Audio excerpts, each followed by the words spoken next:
Okay, and we're on. Vince Malta, 2020 NAR President. Thank you so much for joining me. How are you doing? Doing well, Colin, and you? I'm doing very well. It looks like I'm in my house and you're in yours. Definitely. This is home. Home has taken on a much greater meaning than it ever has, hasn't it, Colin? It sure has. I Hey, guess we're going to use that one later, aren't we? yeah, we Yes. could. Exactly. We had a great interview last week with Dr. Lawrence Ewan, Chief Economist with the National Association of Realtors, and talked to him about how much different the economic models that we heard even 4 weeks ago have completely changed underfoot. As president of NAR and a volunteer president, help us understand what it's going to look like for realtors and what it's like today under the current COVID-19 situation.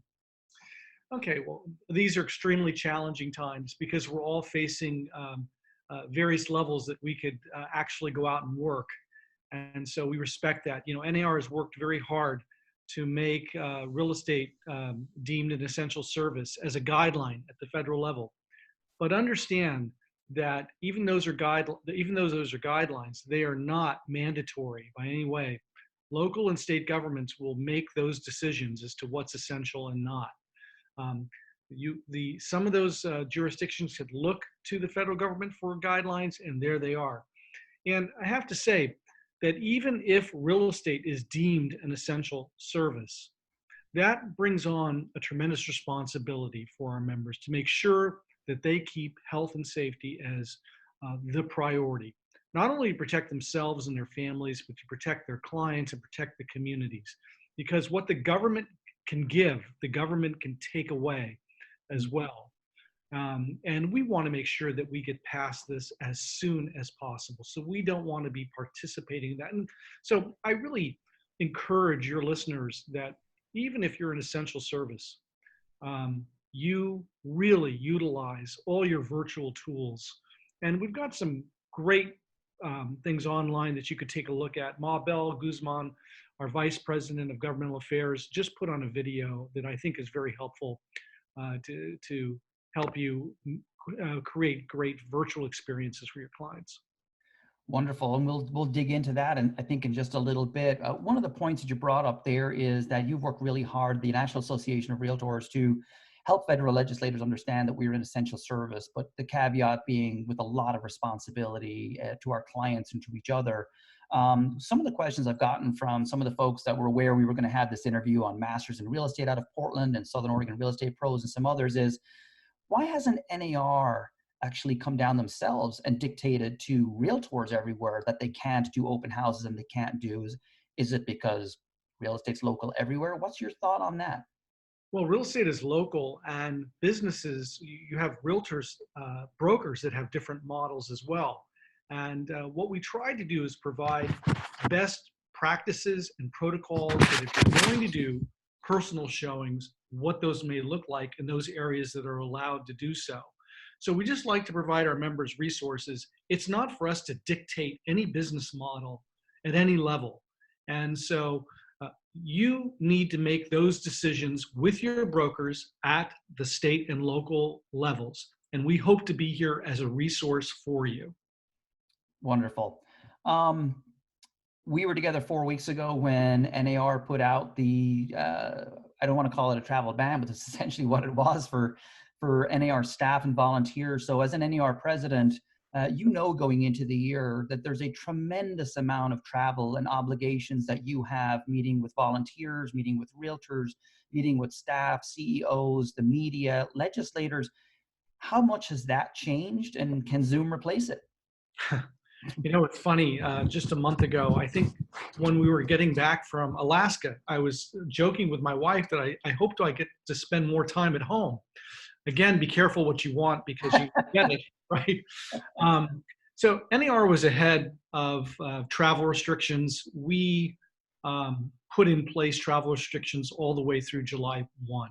Again, our members, our volunteer members, our staff, their health and safety is of paramount importance. We also wanted to give enough lead time if people are trying to plan events that they know ahead of time that we're not going to be traveling in June. So please don't plan events for us to be in person in June. And of course, we have huge meetings that normally come up. We have tens of thousands of people descend on Washington, D.C. in May. I have to say, I looked at the NAR history.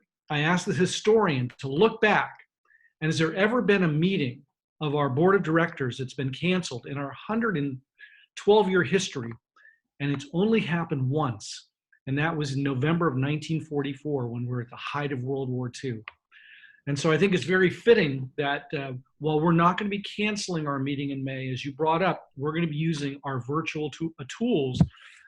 Look, our members are adaptive. They're utilizing these tools in their workplace, in communicating with clients. Many states are allowing e-signatures, e-notaries, and all of that's wonderful. We are really working with appraisers in making sure that their appraisals are allowed to do drive-bys, which is very important.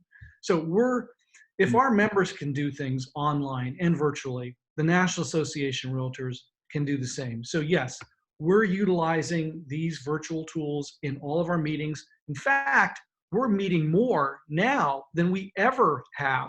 We're having weekly meetings with association executives at the state level, with governmental affairs directors, with our committee chairs. So just like on our personal level, how we're communicating and reaching out to people, we're doing that at the association level. So generally, there's nothing like in person, but this is a darn good substitute when we need it. I would agree. I mean, the opportunity for me to have a face-to-face with you doing something like this would be a lot more difficult under normal circumstances. We would typically wait for you to be maybe not even an immediate path, but another year out of that before your time frees up to do this kind of thing. Do you think that maybe we've stumbled upon something where we can better utilize the time of our volunteers now that we've been forced to use the technology, gotten comfortable with it, and see the advantages to it? Do you think that might be a pattern, not to get rid of face-to-face, but maybe in supplement to? No, and absolutely. You know, as a national directorship, we meet in person twice a year. And so you look at the 340 other days there are in the year in which to conduct business for our members. And this is a pretty effective way of doing it. Charlie Oppler and John Floor were running the budget and finance meetings where we had 150 people online, and they were well engaged. And we did it all in 5 hours. Now, some people argue that did we do as much work as we would have if we met in person? In some ways, I thought we were more engaged in those 5 hours than we are over a 2-year period. And also, we're trying to be respectful of people's times. At this time, there are other things on your minds than dealing with issues that seem less important. So we respect that.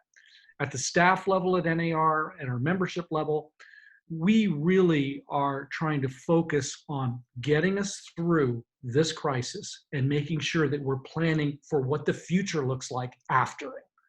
And that's of paramount importance. So you bring up my next point. You have a rather unique history in that in 2010, you were a vice president for our president, Vicky Cox-Golder. And then in 2011, continued on that journey as a vice president for Ron Phipps. It's unusual in that, for those that don't know, that vice presidential positions are actually picked, they're not elected, and to have that position 2 years in a row. But remembering back to those times, I certainly do, we were not quite out of the 08-09 crisis, and you were still in the throes of trying to solve those problems. How much would you say those times and those presidents prepared you for this role? And let's be honest, they had a heads up of what they were getting into when they took office. You certainly did not. So both of those presidents, Vicky Cox-Golder and Ron Phipps, are role models, taking us through very difficult times. And we learned something through those crises, okay? We learned that a lot of people got hurt all at once, okay? And it was very lasting because their credit was damaged through all that.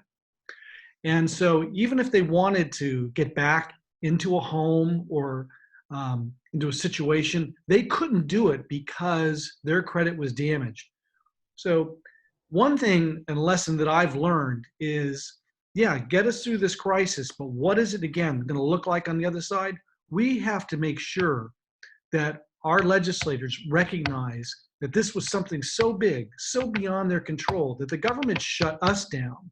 It wasn't that we failed. It was everything had to get reset, that we don't want their credit affected by this. We want them to have the ability to pick up where we left off, because in February, the numbers have come out. Our numbers, I think Lawrence probably went over them with you last week.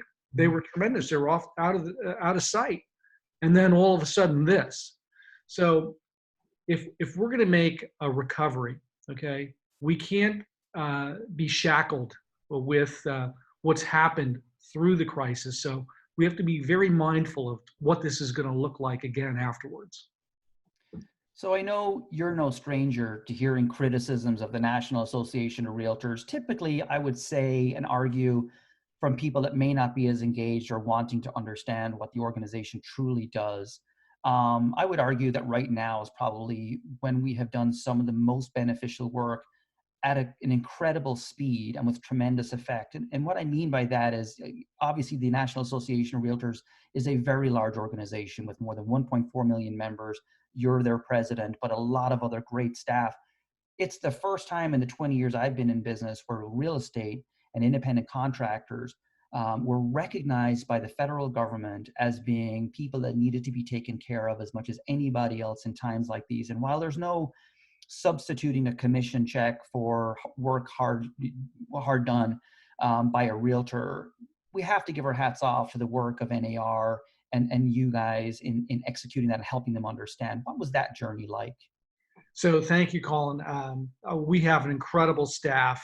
Shannon McGann, who's our head advocacy VP in DC, and her entire staff looked to make sure that we were covered, other self-employed independent contractors, under the CARE Act.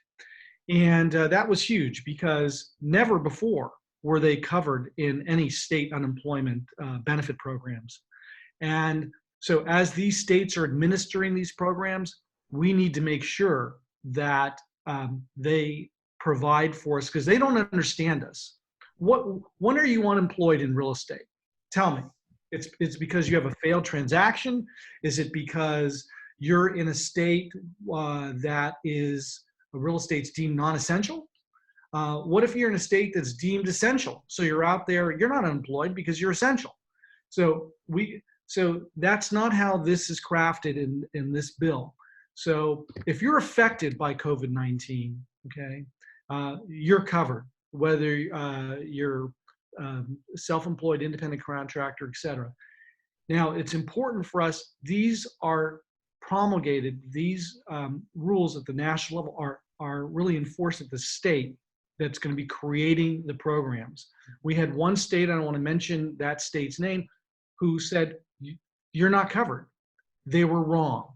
So I want to make sure that we have those stories and we get information as these guidelines are created state by state to make sure that our members are covered effectively. That's got to be a big challenge. You know, we've got 50 states and several territories that are members of the National Association of Realtors. And we all know that doing business in California and doing business in Oregon and doing business on the East Coast looks dramatically different from one state to the next and even jurisdiction to jurisdiction. Yet the National Association of Realtors is the unifying force behind all of us and an industry as a whole. It's very hard to really grasp how many hats NAR wears, but right now is probably, and I hate to keep beating a dead horse here, but there's probably never been a better time to have that conversation about advocacy, because that's really where we're championing our members right now. And what will that look like going forward? What is NAR talking about right now that we think legislators are going to be talking about in the future that we want to be a part of that conversation? So as we know, we've had 3 relief bills. Okay, so the largest one was the third one that was just passed. Okay, so there are going to be other relief bills that are going to affect our industry. Are they going to open up the SALT cap? And I think many of your viewers will know that. If they really want to stimulate real estate, will they remove that cap, which really has been detrimental in very expensive states?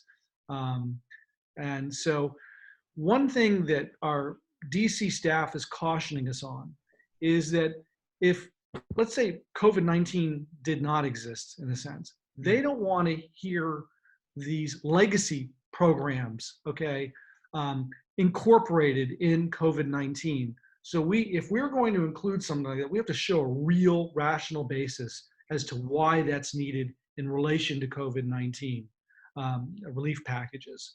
So there is an opportunity to show how that'll affect real estate in a big way post COVID-19. So that gives you some idea. We're also working on Joe Ventrone, one of our head lobbyists, bases low-hanging fruit, and that's 1031 exchanges. We got people that are stuck right now in 1031 exchanges, and they have deadlines. Same thing with people, opportunity zones. So we're looking at those things that where there are deadlines to get done. We're looking, there's some states that don't allow e-notary, e-signatures, things that we need to close transactions right now where we can't have face-to-face contact. So we're trying to work on some relief program at the national level to at least temporarily, unfreeze, let those things get going so we can close deals. Because a lot of people, a lot of clients, they're depending on that in a big way right now. So those are some of the things that we're working on the advocacy level, just beyond relief, direct relief.